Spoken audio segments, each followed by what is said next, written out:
CCI, Crash Course Instrumentation, presents EP Martyrs 79, Balancing Bridge Circuits. Intro, from What is a Bridge to How do we tune it? In the last episode of Crash Course Instrumentation, in the Electrical Fundamentals playlist, we met bridge circuits for the first time. We saw that a bridge is really just two voltage dividers being compared, and that the magic happens when the divider ratios match and the bridge becomes balanced. In this episode, we are going to slow down and really look at what it means for a bridge to be balanced or unbalanced, and how to calculate the changes needed to bring an unbalanced bridge back into balance. We will walk through a specific 4-resistor bridge powered by a 15-volt source, talk about ground-referenced versus differential measurements inside the bridge, and then show a simple rule you can use to check for balance or design a bridge from scratch. By the end, you should be able to look at a resistive bridge and quickly answer 3 questions. Is it balanced? How big is the imbalance? And what change would bring it back into balance? As always, this lesson is based on the open-source Bridge Circuits model by Tony Kupalt and the Model Project, and we are very grateful for that work and for the whole open-source community supporting it. Step 1. What does unbalanced really mean? Start by picturing a classic bridge, 4 resistors in a diamond shape, a direct current source connected across the top and bottom nodes, and a meter connected between the 2 side nodes. If the voltage at the left midpoint and the voltage at the right midpoint are exactly the same, the meter between them reads 0. That is a balanced bridge. Equal midpoints mean no voltage difference between them, so no current flows through the meter. When the bridge is unbalanced, it simply means those 2 midpoints are at different voltages. The meter now sees a difference, and current flows through it. In the model, we are given a specific example, a 15-volt supply feeding 4 resistors. On the left side, we have a 2.2 kilo ohm resistor on top and a 5.1 kilo ohm resistor on the bottom. On the right side, we have a 4.7 kilo ohm resistor on top and a 1.7 kilo ohm resistor on the bottom. If you calculate the currents and the midpoint voltages for those 2 voltage dividers, you discover that the left midpoint is a little over 10 volts above the bottom node, while the right midpoint is only about 4 volts above the bottom node. That gives you roughly 6.5 volts of difference between the midpoints. The bridge is very clearly unbalanced. So in plain language, unbalanced just means the 2 sides of the bridge are not dividing the source voltage in the same proportion. One side is winning the voltage tug-of-war. Step 2. Ground-referenced versus differential measurements. Inside a bridge, it is useful to think about 2 types of voltage measurements: ground-referenced and differential. A ground-referenced measurement is taken between some test point and the bottom node we choose to call ground. For example, the left midpoint voltage with respect to ground is a ground-referenced measurement. A differential measurement is taken between 2 non-grounded points. The bridge output is a differential measurement because the meter is looking at the difference between the 2 midpoints, not between one midpoint and ground. In equations and schematics, we usually show ground-referenced voltages with a single-letter subscript, like V at point B. Differential voltages get 2 letters, like VBD, which means the meter's red lead is on point B and the black lead is on point D. In the example from the model, we can list several voltages.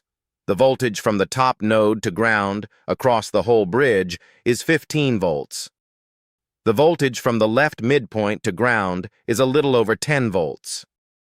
The voltage from the right midpoint to ground is about 4 volts. The bridge output, the differential voltage from the left midpoint to the right midpoint, is the difference between those 2 values, around 6.5 volts.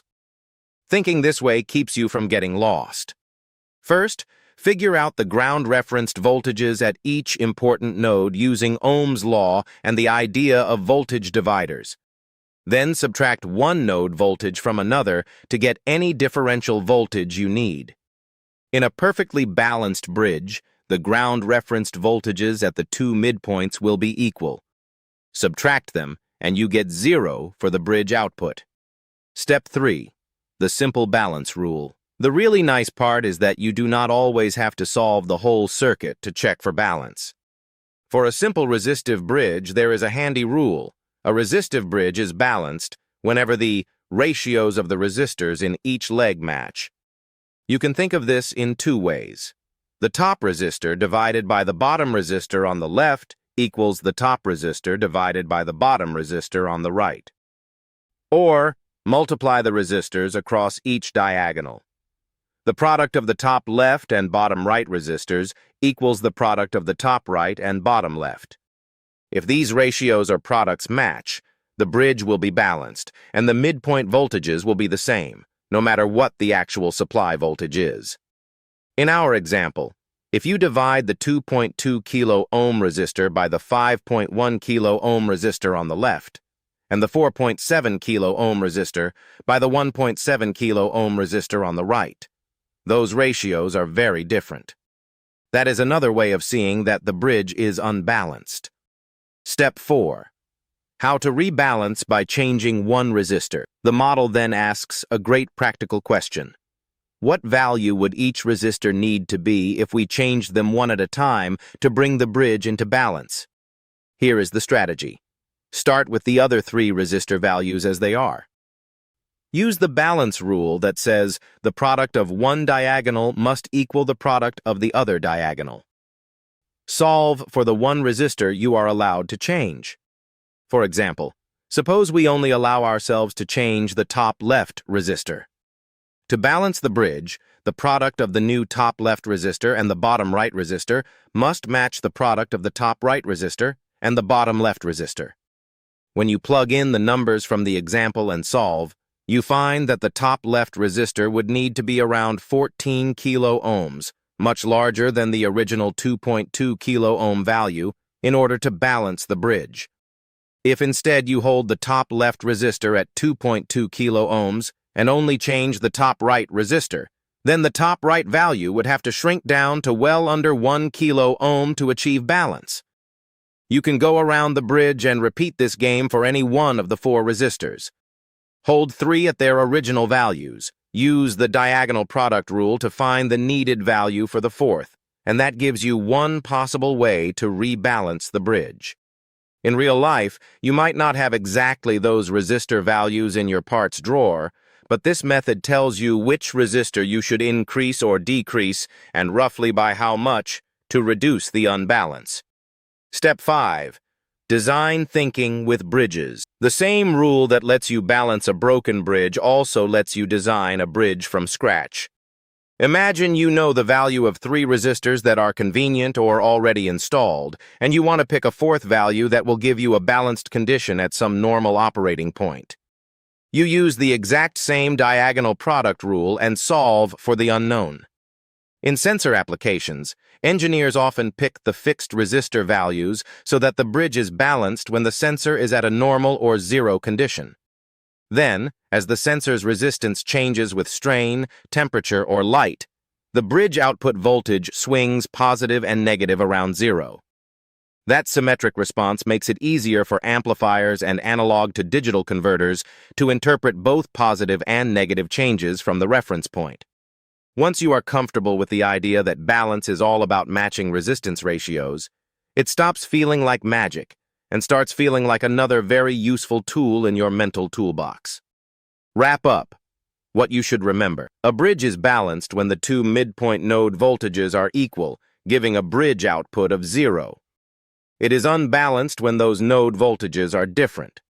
Ground-referenced voltages are measured from a node to the chosen ground point. Differential voltages are measured between any two nodes, and the bridge output is a differential measurement. For a resistive bridge, balance happens when the ratio of the top to bottom resistor on the left matches the ratio of the top to bottom resistor on the right, or when the products of resistors across each diagonal are equal.